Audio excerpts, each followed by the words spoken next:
আজকের ভিডিওতে আমি আপনাদের জানানোর চেষ্টা করব বর্তমান বাজারে দেশি মুরগি পালন করে আসলেও লাভ করা যাবে কিনা কিংবা কিভাবে লাভ করতে পারবেন।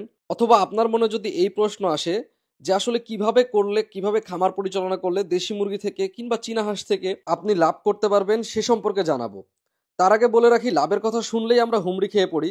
ইউটিউবে ফেসবুকে ভিডিওর টাইটেল থাকে হাঁস পালন করে 2 কোটি টাকা লাভ, 1 লক্ষ টাকা লাভ, 5 লক্ষ টাকা লাভ। এই লাভ দেখলেই কিন্তু আমরা ভিডিওর মধ্যে লাফাই পড়ি, আর সেই ভিডিও দেখে যেটা করি আমরা খামার শুরু করে দেই, আর খামার শুরু করেও আমরা লাভ দিয়ে পড়ে যাই লসে। তো যাই হোক, আজকের ভিডিওতে আমি আপনাদেরকে আমার যে বর্তমান এক্সপিরিয়েন্স সে সম্পর্কে জানাবো। তাই কেউ যদি খামার করে আসলেও লাভ করতে চান তাহলে অবশ্যই পুরো ভিডিওটি দেখবেন। আর আমি আমার খামারের লাভ করার জন্য লাস্ট যে স্টেপটা আমার দেশি মুরগির খামারের, সেই স্টেপটাও আজকে সেরে ফেলেছি। তো এর জন্যই আসলে মূলত ভিডিওটি নিয়ে আসা। তাই আপনারা অবশ্যই ভিডিওটি সম্পূর্ণ দেখবেন, তারপরে গিয়ে আপনারা কোনো মন্তব্য করবেন। প্রথম মন্তব্য আমি করি আপনাদেরকে, আপনাদের হয়ে একটা প্রশ্ন করি আমাকে, যে টিপু ভাই আপনি কি বর্তমানে এখন যে খামার করছেন সেই খামারে লাভবান? আমি আপনাদেরকে উত্তর দিব না। আমি এখন তো লাভ তো দূরের কথা, আমি এখন পর্যন্ত ঠিক মতো বিক্রিই করিনি কোনো কিছু। তো আমি লাভ কিভাবে বুঝলাম, আমার খামারে লাভ হবে কিভাবে, আপনাদেরকে কিভাবে সাজেশন দিব?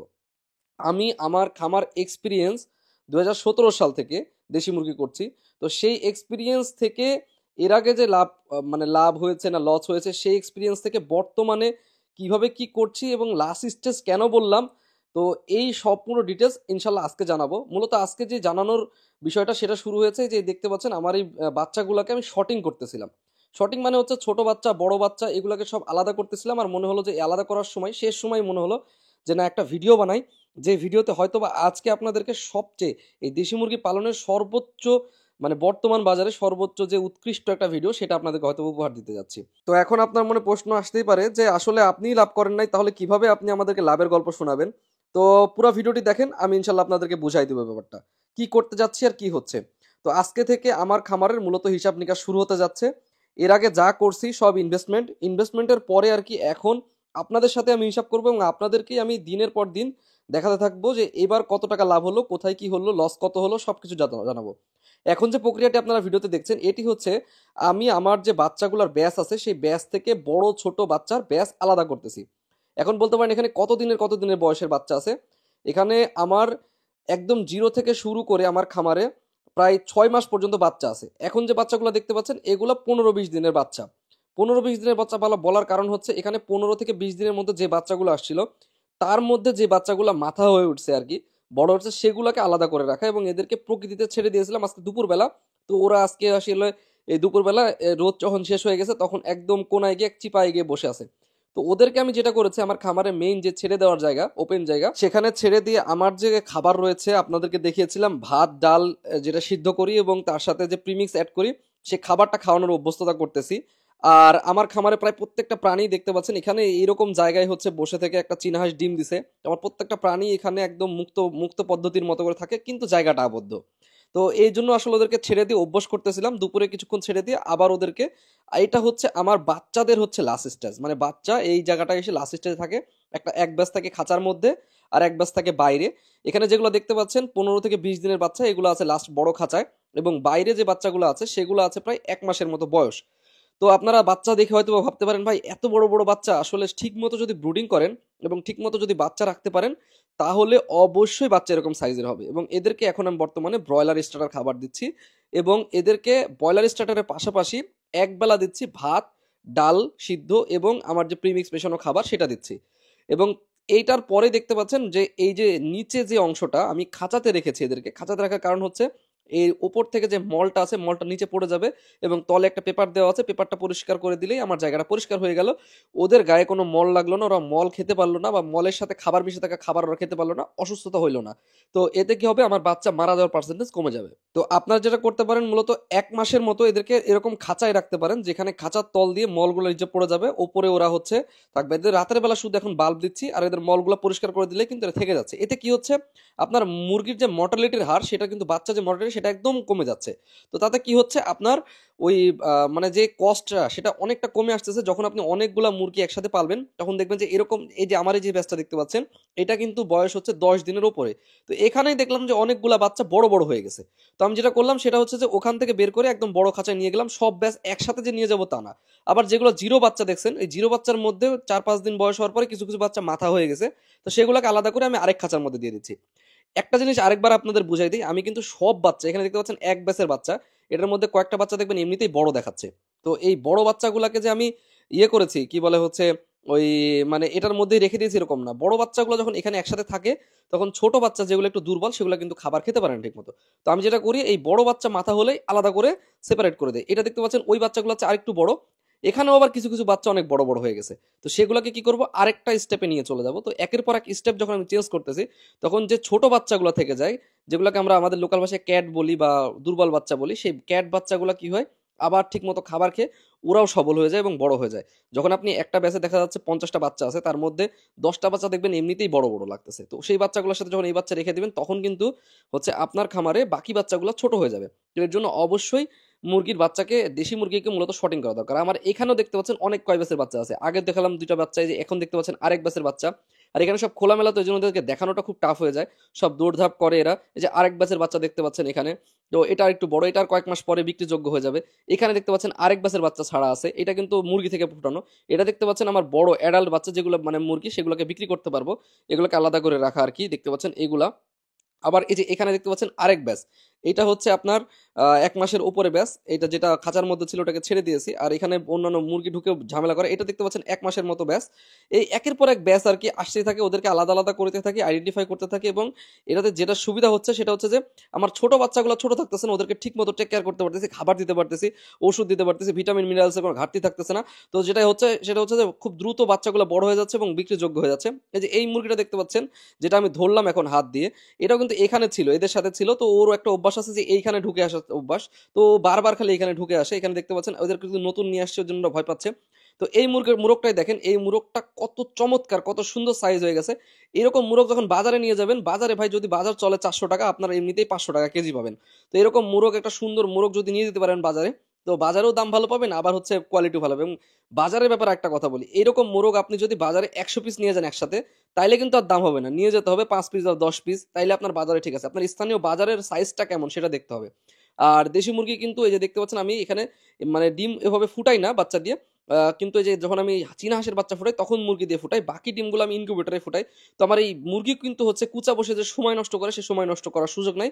ওদেরকে আমি কি করি, ডিম পারলেই ডিম থেকে তুলে দেই, মানে ওরা যখন কুচা বসে ডিম থেকে তুলে দেই, ওরা উঠে যায়, আমি আবার ইনকিউবেটরে ডিম বসা দেই। শুধুমাত্র চীনা হাঁসের ডিমটা আমি এদেরকে দিয়ে ফোটাই। তো আমার কয়েকটা মুরগি আর কি চীনা হাঁসের ডিমের উপরে বসে আছে, আর চীনা হাঁস কয়েকটা চীনা হাঁসের ডিমের উপরে বসে আছে। আর এই যে খাবারটা দেখতে পাচ্ছেন, ভাত আমি কিন্তু সিদ্ধ করে এখন প্রিমিক্স দিয়ে মাখাই না, আমি এই প্রিমিক্স দিয়ে মাখানো দেখাই। তারপরে এদের খাবার, মানে এদের খাবার চঞ্চলতা এখানে কিন্তু পড়ে থাকে এই খাবারটা। এখন এই খাবারটার দাম কত টাকা আসলে, মূলত হচ্ছে বর্তমান বাজারের সাথে আপনার মাংসের বাজারের সাথে যদি খাবারের কস্টিং যদি না মিলাতে পারেন তাহলে কিন্তু হবে না।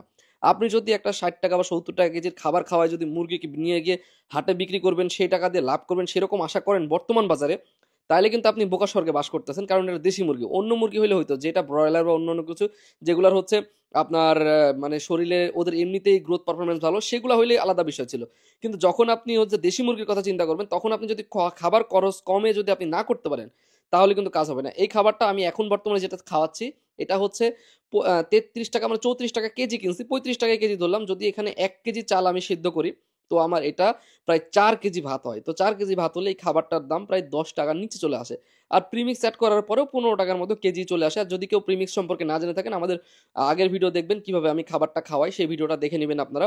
আমার খাবার খাওয়ানোর কস্টিং তো 10-15 টাকা কেজি যদি খাবার আপনি খাওয়াতে পারেন এবং সেটা যদি আপনি বাজার থেকে কিনে নিয়ে এসে মুরগি নিয়ে এসেও পালেন, তাও দেখবেন আপনার লাভ হচ্ছে। এখন মেন কথায় আসি, আপনারা কিন্তু আরেকবার বোকা বনে গেছেন আমার কাছে। কারণ হচ্ছে এই যে বললাম লাভ হচ্ছে শব্দটা কিন্তু ঠিক হয়নি, কারণ আমি নিজেই লাভবান না। আপনারা অবশ্যই কারো কথা শোনার আগে নিজে এক্সপিরিয়েন্স করবেন।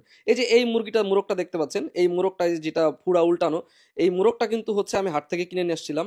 এইটা প্রায় 700 গ্রামের মতো ওজন ছিল, এখন এটার ওজন প্রায় 1 কেজির উপরে। তো খাবার দাবার যদি ঠিক থাকে তো মুরগি দেখতেও সুন্দর থাকবে, মুরগি হাঁসের প্রজনন ক্ষমতা ঠিক থাকবে। আমার এখানে যতগুলো হাঁস মুরগি দেখছেন এদের হচ্ছে চেহারা দেখেন, এদের যে গ্লেজ সেটা দেখেন, কোনোটা যদি কোনো কমতি থাকে তাইলে বলতে পারেন। ইনফ্যাক্ট আমার যে হচ্ছে ওই লেয়ার মুরগিগুলো নিয়ে আসছিলাম সেগুলোর চেহারাও দেশি মুরগির মতো সুন্দর একদম চকচকা হয়ে গেছে।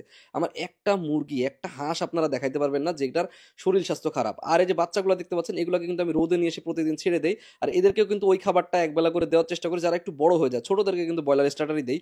তো এরা কি হয়, ভিটামিন ডিটা কিন্তু পেয়ে যায় মানে রোদে থাকতে, এবং রোদে থাকলে কিন্তু ওদের অন্যান্য রোগ জীবাণু মানে ইয়ে হয়ে যায়। আর আমার ইনকিউবেটরটা হচ্ছে আমার এখানকার স্টেপ 1। সেই ইনকিউবেটর থেকে স্টেপ থেকে বের হয় স্টেপ 2, স্টেপ 3, স্টেপ 4, এভাবে আমি আসলে ভাগ করে করে ওদেরকে করি। আর এখানে দেখতে পাচ্ছেন যে হাঁস মুরগিগুলো রয়েছে, এগুলোর মধ্যে কিন্তু কিছু কিছু হাঁস মুরগি আমার বিক্রিযোগ্য হয়ে গেছে। তো এগুলাকে আলাদা করে আমি যেটা করব সেটা হচ্ছে কিছু ব্রয়লার স্টার্টার ওদেরকে খাবার ভিটামিন একটু ভালোভাবে দেওয়ার চেষ্টা করব, এবং সেখানে ওদেরকে ধরে, মানে দিনের বেলা ধরা যায় না, তো ওদেরকে ধরে হচ্ছে আমি মানে যেন খাওয়াইতে পারি বা খাওয়াই দাওয়াই হাটে নিয়ে যেতে পারি, এরকম বিষয়। আর এই যে খাবারটা খাওয়াচ্ছে, এই খাবার খাওয়ানোর পরে দেখতে পাচ্ছেন আমার ডিম, হাঁস মুরগি কিন্তু কুচা বসে আছে। আশা করতেছি কোনো প্রবলেম হবে না, এবং বর্তমানেও প্রবলেম নাই। তো যাই হোক, এখন যে মুরগিগুলো দেখতেছেন, মোরগগুলো দেখতেছেন, এদের চেহারা দেখেন, আমার প্রত্যেকটা হাঁস মুরগির চেহারা দেখেন, এত চকচকে, এত সুন্দর। শুধু শুধু সুন্দর এরকম বলাটা উচিত হবে না, দেখলে যে কারো লোভ লাগবে এরকম হাঁস মুরগি একের পর এক ব্যাচ দেখলে, যে আসলে এত সুন্দর হয়। এবং লেয়ার মুরগিগুলো দেখতে পাচ্ছেন, এগুলো চকচকা হয়ে গেছে। খাবার এবং যত্ন যদি ঠিক থাকে তাহলে অবশ্যই হয়। এবং কিছু কিছু হাঁস, এই যে দেখতে পাচ্ছেন আমার এই হাঁসটা, এটার নাম হচ্ছে পাখি। তো এই পাখি দেখতে একেবারে পাখির মতোই, দেখতে পাচ্ছেন কি চমৎকার, কি চকচকা, কি সুন্দর, একদম পাখির মতো দেখতে। এটা বন্য পাখি যেরকম হয় না সেরকম দেখতে, কি সুন্দর। এবং আমার যে দেখতে পাচ্ছেন ফুরা উল্টানা মুরগিটা, সেটাও কত সুন্দর গেছে। আমার যে মুরগ রোমিও, ওটা দেখলে তো যে কেউ বলবে যে হচ্ছে আমি নিয়ে যাবো ওই রোমিওরে। তো এরকম আসলে যদি যত্ন ঠিক থাকে তাহলে কিন্তু সব ঠিক থাকে, খাবার যদি ঠিক থাকে সবকিছু ঠিক পাবেন। এবং এরকম অল্প টাকায় যদি খাবার খাওয়াইতে পারেন তবে আমার মনে হয় বাজার থেকে কিনে নিয়ে আসলেও আপনি লাভ করতে পারবেন, এটা আমার কাছে মনে হয়। তবে হ্যাঁ, এই যে মনে হয় শব্দটাই কিন্তু খারাপ। যদি কারো ভিডিওতে দেখেন যে হচ্ছে, বা কেউ যদি আপনাকে অ্যাকচুয়াল দেখাতে পারে যে কিভাবে আপনি এটা করবেন বা কিভাবে করলে লাভ হয়, বা লাভ করে সে দেখাইছে, তবে তার ভিডিওটা বিশ্বাস করে কাজ করার চেষ্টা করবেন, অথবা আপনি নিজে প্র্যাকটিস করে করবেন। আমি এখন যেটা আপনাদের কাছকে বলতে যাচ্ছি, এই যে লাস্ট স্টেপে আমি এখানে তৈরি করতে চাই, এটা হচ্ছে আমার একটা মানে কি বল মেশিন টেশিন রাখার জায়গা। এই জায়গাটা যেটা করবো, একটা হচ্ছে আমি খাঁচা নিয়ে সেট করবো, এখানে হচ্ছে আমি মুরগিগুলোকে লাস্ট স্টেজে হাটের দিন কিন্তু যখন আমি হাটে নিয়ে যাবো মুরগিটাকে, তখন আমি খাওয়াই দাওয়াই যেন নিয়ে যেতে পারি, কিংবা 3-4 দিন আগে থেকে খাওয়াইতে পারি, খাওয়াই দাওয়াই যেন নিতে পারি, এর জন্য এই জায়গাটা রেডি করতেছি। এবং এইটার পরে যেটা করব সেটা হচ্ছে যে আপনাদেরকে আমি এখন থেকে যে হাটে যেই মুরগি বিক্রি করব সেই মুরগির আপডেট দেব, কত টাকায় বিক্রি করলাম এবং প্রতি মাসে কত টাকার খাবার কিনলাম, কত টাকার ওষুধ কিনলাম, সব জানানোর পরে যখন আপনারা হিসাব আপনারাও করবেন ক্যালকুলেটার, আমিও করব ক্যালকুলেটার ইনশাল্লাহ একসাথে। এবং সেটার পরে আপনাদেরকে জানাতে পারবো যে আসলে কত টাকা লাভ হলো এবং কত টাকা কি করলাম। এখন বলতে পারেন অনেকে, আপনার এত বড় খামার, মুরগির সংখ্যা কম কেন, হাঁসের সংখ্যা কম কেন, এরকম ব্যাপার হচ্ছে, প্রথমত আমি কিছু দেশি মুরগির ডিম কিনতে পারি, আপনারা দেখছেন 17 টাকা পিসে আমি কিনতে পারি। তো এর জন্য আসলে সংখ্যায় কম করে রাখছি, এক। আর দ্বিতীয় কথা হচ্ছে অন্যান্য আরও অনেক কাজের প্রেশারে এটা করতে পারি না। আমি গত ভিডিওতে একবার বলছিলাম যে আমি একজন ফ্রিল্যান্সার, অন্যান্য আমার ব্যবসা রয়েছে আলহামদুলিল্লাহ, এটা আমার শখ, নেশা, পেশা। তো অনেকে কমেন্ট করছিল, ভাই ফ্রিল্যান্সারে কি এত সময় আসে নাকি, হ্যান ত্যান। তো আসলে ইনশাল্লাহ এই বিষয় নিয়ে যদি আপনারা কেউ জানতে চান, আমি আপনাদেরকে ডিটেলস একটা ভিডিও করে দিব ইনশাল্লাহ। তো যাই হোক, সেটা বিষয় না, বিষয় হচ্ছে যে এটা আমার নেশা। আর শুধু এটা আমার নেশা না, আমার মামারও নেশা। আমার মামাও কিন্তু পুলিশে কর্মরত, বাংলাদেশ পুলিশে। তারপরেও তিনি যখন সময় পায় তখনই সে এখানে এসে সময় দেয় আমার ফার্মে। তো আসলে এটা আমাদের এক ধরনের নেশা, পেশা যাই বলেন। আর আর আমি মন থেকে বিশ্বাস করি, আমি একজন কৃষক এবং আমি সবসময় কৃষিকাজ করে খেতে চাই। তো এর জন্য আসলে এই কৃষক হওয়ার কারণে আরেকটা কৃষকের কষ্ট আমি বুঝি, এর জন্য চেষ্টা করি সব সময় চেষ্টা করি সঠিক ইনফরমেশন দিয়ে আপনাদেরকে সঠিকভাবে সঠিক রাস্তা দেখানোর জন্য। কারণ আমি জানি আমাকে দেখে আরও 10 জন মানে উজ্জীবিত হবেন এই কাজ করার জন্য। হয়তো অনেক বেকার যারা হচ্ছে বাড়িতে সয় সম্বল মানে শেষ আশা হিসেবে ওই কাজটা শুরু করতে পারেন, কিংবা চাকরি ছেড়ে অনেকে আসতে চান। তা আমি চেষ্টা করি আমার জায়গা থেকে সর্বোচ্চ উৎকৃষ্ট মানের ইনফরমেশন দিয়ে আপনাদেরকে একটু হলেও উপকার করার জন্য। এর আগে আমি দেশি মুরগির খামার দেখিয়েছিলাম, সেখানে ব্রয়লার ফিড দিয়ে কিভাবে আপনারা মানে দেশি মুরগি করলে লাভবান হতে পারেন সেই পদ্ধতি দেখেছিলাম। কিন্তু যুগ চেঞ্জ হয়ে গেছে, খাবারের দাম বেড়ে গেছে, এখন আর সেভাবে করলে কাজ হবে না, এখন বুদ্ধি করে কাজ করলে হবে। আর এতক্ষণ যারা ভিডিওটি দেখেছেন, আমি আশা করতেছি তারা হচ্ছেন প্রকৃত দেশি মুরগির খামার করবেন। তাদের উদ্দেশ্যে লাস্টে সর্বোৎকৃষ্ট মানের আরেকটা হচ্ছে আপনাদের পরামর্শ থাকবে, সেটা হচ্ছে যে আপনারা যারা খামার করবেন অবশ্যই হাটে যাবেন, বাজারে যাবেন, মুরগির দাম কতগুলা মুরগি আপনার এলাকায় চলবে, কতগুলা মুরগি আপনি একসাথে নিয়ে গেলে বাজারে বিক্রি করতে পারবেন সে সম্পর্কে ধারণা নেন। কিভাবে মুরগি বিক্রি করতে পারবেন সেটা আগে ধারণা নেন খামার করার আগে। খামার করা কোনো ব্যাপার না, টাকা থাকলে খামার করতে পারবেন, কিন্তু মুরগি বিক্রি করাটা ব্যাপার। তো অবশ্যই বিক্রি করার জায়গাটা রেডি করে তারপরে খামার করুন। আপনার এলাকায় কতটুকু মুরগি চলবে, কি মুরগি মানে কি খায় না খায় এই সম্পর্কে আপনি আগে জানুন, তারপরে গিয়ে খামার করুন, নতুবা কিন্তু ধরা খেয়ে যাবেন। এটা হচ্ছে সবচেয়ে গুরুত্বপূর্ণ ইনফরমেশন। আর আমি এবার যেটা করব সেটা হচ্ছে যে প্রতি সপ্তাহে হাটে সর্বোচ্চ 15 থেকে 20টা মুরগি নিয়ে যাওয়ার ব্যবস্থা করব, যাতে আমি মুরগিগুলাকে খুব সহজে নিয়ে যেতে পারি এবং খুব সহজে বিক্রি করে আসতে পারি। আমাকে মুরগি নিয়ে যেন বসে না থাকতে হয়, কিংবা দাম যেন না পাই, এরকম যেন সুযোগ না থাকে। নিয়ে যাওয়ার সাথে সাথে যেন মানুষ হাটে একদম সরাসরি নিয়ে নিতে পারে, যাতে সাথে যাওয়ার সাথে সাথে হামলা কামড়ি করে নিয়ে নেয়। তো আজকে এইটা বলেই আমার খামারের এই লাভ, আশা করি সামনে লাভ হবে, সেই লাভের আশা থেকে আপনাদের কাছ থেকে বিদায় নিব। আপনারা আমার জন্য দোয়া করবেন। আর এই খাঁচাটার একটা জিনিস দেখাই, সামনে 2টা মুখ, পিছনে একটা মুখ দেখতে পাচ্ছেন, যেন আমি মুরগিগুলোকে ধরতে পারি ঠিক মতো এবং এদেরকে কিন্তু খাবার দিতে পারি এবং চারিদিক দিয়ে ঘুরতে পারি এবং নিচ দিয়ে কিন্তু মলটা পরিষ্কার করে ফেলতে পারি। এটা একটা বিষয় আছে। তো আপনারাও চাইলে এরকম একটা লাস্ট স্টেজ খাঁচা বানাতে পারেন, যে খাঁচাতে আপনারা হচ্ছে মুরগি রেখে পরবর্তীতে হাটের দিন সকালবেলা কিন্তু নিয়ে যেতে পারেন। অথবা যদি আপনার এলাকায় কোনো মুরগি বেচার অন্য কোনো অপশন থাকে তাহলে তো ভালো, সেখানে বিক্রি করে দিতে পারেন। তবে মুরগি বেচার অপশন রেডি না করে অবশ্যই খামার করবেন না, করবেন না, করবেন না। তো ভালো থাকবেন, সুস্থ থাকবেন। ধন্যবাদ। আসসালামু আলাইকুম।